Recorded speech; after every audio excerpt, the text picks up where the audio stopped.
somewhere on the west coast here. I don't know where, probably Clearwater or St. Pete or Treasure Island somewhere. Um, and I may try to put that up on Facebook or get with Mike. Mike might be getting on here tonight on the chat line, be able to tell us where he wants to go. I'm gonna get a group of us out there to hunt, but I may try that at the beach just for the heck of it to see how it, what the feel is like. Anyways, I know it doesn't really change the weight. It's like 4.2 pounds or something like that in total, but I think there's less than 10 ounces of weight towards on your wrist, coil side.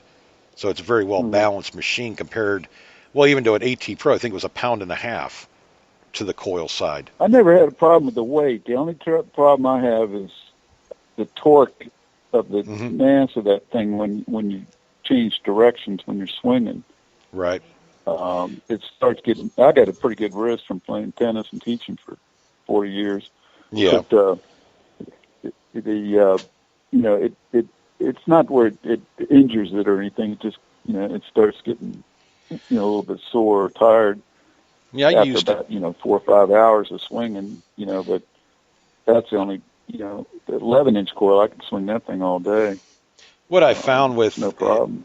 if when you're using that 15 or any bigger coil, usually they weigh a lot more on most machines. Ours is only 4 ounces heavier than the 11-inch coil, if that. So it's very close in weight to considering the size of it. But what I found, if you slow down and you're swinging, if you slow down to the stop to swing back the other way and slow down, not snatch it back, that torque is almost eliminated. It's like a flow, a nice steady flow, and it won't wear on your wrist or your shoulder at all. Not for me, anyways. And I have dealt with what you're talking about, and I just found if I can kind of come to a not a screeching stop to come back, snatching it back and forth, if I can kind of flow with it, it really does help a lot. It makes you concentrate a little bit more on your swing speed and the way you're swinging the coil. Making sure it's nice and level and close to the ground as you can get. Uh, some people, when we've talked about it on the show, your uh, not your style. The way most people swing a coil. I mean, if you watch different people, there's differences. Some people wing up on the edge, at the end of their swing. Some people are not swinging far enough, not overlapping enough. Others are doing it right. I mean, just one of those things where you can spot somebody that really knows what they're doing and covering ground well compared to others that kind of like running a race across the field. And we saw a lot of that at the DIPA event up there in Pennsylvania. You guys just hauling butt across the field and swinging, and he's probably only covering about 4 inches of the ground, because he's just moving so Mm-hmm. fast, like a big zigzag. Yeah, It's very I saw this one woman, and the coil never hit came within an inch of the ground, right. but the swing went up almost waist high on both sides. Yeah, it was.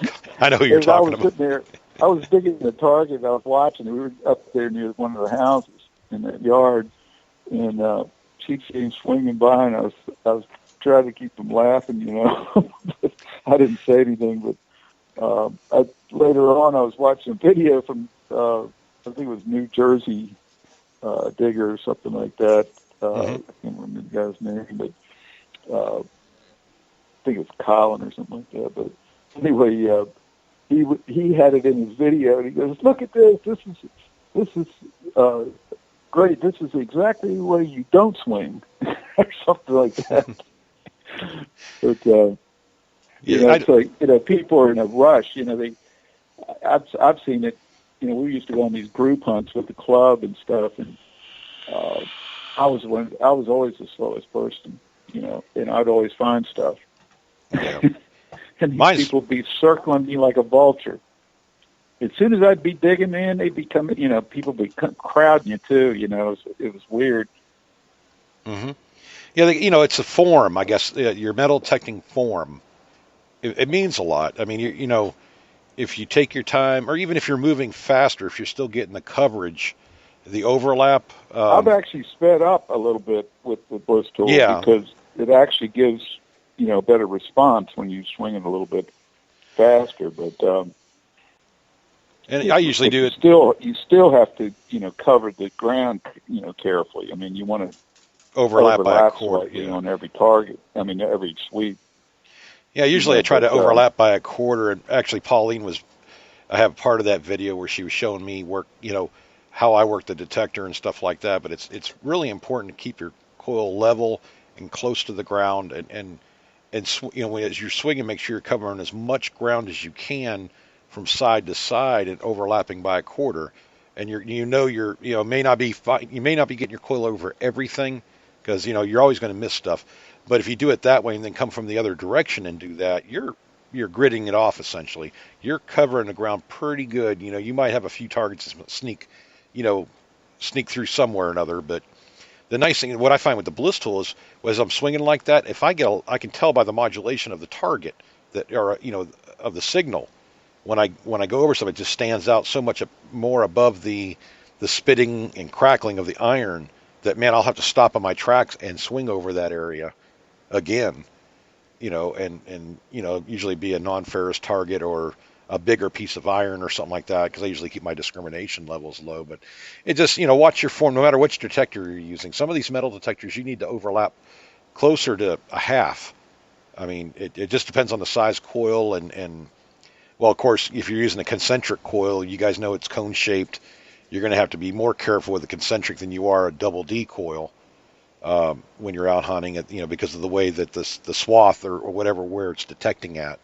It's more of a cone shape when you're using a concentric coil, which I don't know how many guys are really using those. Doesn't a Nautilus have a concentric, Craig, or is it a double D? No, that's a double D. The only ones I know of that are concentric that recently. I don't know if they do or not. They might. I'm not sure. Like the whites, the 950 coil for the whites, I think that's concentric. The 5x5.3 is, I believe, and then the spider coil for the Beach Hunter ID, I believe that is a concentric coil also. I'm more familiar with whites than anything. I think the Sorrow had a few concentrics also. Yeah, when I first started, most of their coils were concentric, and then they came out with the Eldorado, which was a double D. Right. And that was a really hot relic machine back in the old days. But I concentric because it pinpointed so well. Right. Whereas the double D didn't pinpoint as well. But I could really, I compare the like the Toltec, I could pinpoint on, just really zero down on that pinpoint. And it's the same way with the Bliss tool. Even though it's a double D, I can still, get the target right on that tip every time, and it's dead on. Right. Oh, how? Go ahead. As long as, it's the same way with the Deus. The Deus pinpoint's really good that way, when you right. Use the tip.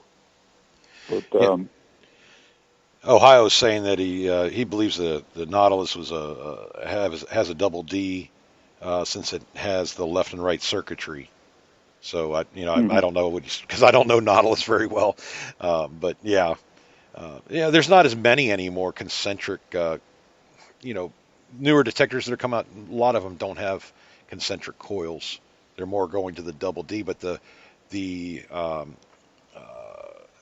strength of the double D coils is definitely getting better. I mean, the Bliss tool almost acts like a concentric in a way, is the way it pinpoints. It's so dead on. It just kind of blows my mind how close you can get to the target. I'm digging more stuff on edge than I ever have before, and I don't know why that is, and whether it's just the angle that I'm coming at it or whatnot. Even I found I was talking about that silver-plated butter knife. It was literally on the side of the hole where I was digging. I don't know how I didn't scratch it, but there was a couple other items in the hole with it. But it was actually, I reached down there and it was like 5 inches down, and it was literally the blade up, or whatever, the thin part was facing upward like an on-edge coin. And it just surprised me how loud the signal was, because there wasn't a lot of surface area in that direction I was swinging, and we got that on camera, on film, so that kind of surprised me a little bit. These coils are so sensitive. I mean, that 7x9 will blow your mind. Anybody who has one of them, I mean, I know Mike loves it. You do now, but Yeah. I mean, it just Well, you can. I just wasn't a small coil kind of guy. Just Well, yeah, relic yeah, hunters look at, you know, we think a 9.5 inch coil is small. right. It's like a You know, scalpel, though. I mean, that's why I look at it. It's a scalpel. You can get right in there, um, just in between the targets so well and everything. I guess the Double D brought the hobby to life, is what Ohio Relic Hunter was saying years ago for the MXT. Brought it to life, whatever. Yeah, the Double Ds. They don't. I don't know how long they've been around. I guess it hasn't been. Well, I know it has to be over 10 years ago. Anyways, probably about what, Craig? You I had one in I know El Dorado was a double D, and I had that in the 80s, late well? 80s, Oh, was it? Okay, I thought it was a lot later than that probably they eight, came out. probably 88, 1988, 89, something like that is when it came out. Hmm. But Yeah, that um, was probably a big innovation. When you think about it, technology-wise, for a metal detector, that's probably a big one now the at only that thing time. about that machine versus the Toltec was I dug, steel bottle caps with it all the time. Right. Whereas a concentric coil, you wouldn't even hardly hear them. I was in this one park and I didn't even realize how many of the steel bottle caps were in there because I didn't hear them with the other, concentric coils. Right. But I dug a couple of I those the know other that day. the white Spectrum I had, uh, Eagle Spectrum, the first really good one. That thing, would read a steel bottle cap like a quarter.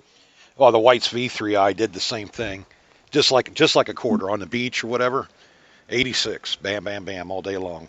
It's like, God, drove me crazy. And then they had that one mode they had that was, it's like an analysis screen, wavy lines, and you could tell that it was a bottle cap through that. The Blistle's the first one I've ever come across that I can. I really don't dig very many bottle caps. Sometimes it depends if I just grab the signal, but if they're shallow, they'll kind of ring up. But you can pinpoint. That's what I thought was the neatest thing with this machine. I could pinpoint it in both directions, and if it doesn't pinpoint in the same spot in both directions, I know it's a bottle cap automatically on the beach. I'd still dig them because it's kind of like I got a signal, I got to dig it to see to make sure, but I'm always calling, it's always right. And I did dig a couple the There's other a little day. bit of a nuance in the sound too. It's Yeah, not super pronounced, but it's a little bit there. I did notice with the older beer cans, the ones they're, I don't know what kind of, they must have had more zinc in them at the time or something. It just, I don't know. Sometimes they fool you a little bit. I had some. These are the ones you pretty much pop the top of the, one of those big can opener. You just pop it with comes out like a triangle. Yeah, Yeah, those kind of beer cans. Those things are honkers, anyways. So I think they're thicker too. yeah, they're a I lot think the thicker metal than was now. thicker back then. Yeah, but yeah, just the technology is just.